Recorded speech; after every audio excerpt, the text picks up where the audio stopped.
People say, oh, I know this guy, he's really smart, or I know this guy has a photographic memory. No, and I'm not just saying this because he's my dad. When you've met true supreme intelligence, I've never met anybody else in the world who had the level of intelligence he had. If he needed your phone number, he'd ask, what's your phone number? And you'd say it once, and that was it for the rest of his life. He didn't have to write it down. You tell him an address, that was it for the rest of his life. He never wrote anything down, he never had to repeat anything to him. He held the CIA record for the fastest assimilation of a foreign language. My father learned Russian within 2.5 weeks from zero.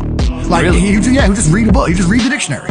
Like, to these people, it's just like, just read it. He remembered every chess game he'd ever played. So you could be sitting there and he'd say, oh, I played him in 1982, and he'd just go through the whole game. Or he could beat you at chess without looking at the board.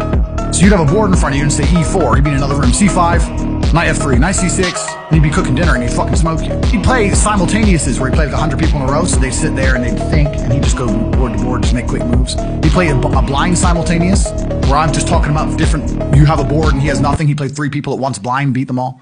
That's how good grandmasters are. This is what people don't understand about chess. Chess, I'm a kickboxing world champion, and I'm telling you, forget the UFC, forget kickboxing, the hardest sport in the world is world level chess. These guys are wired different. You can't learn it. You either have it or you don't.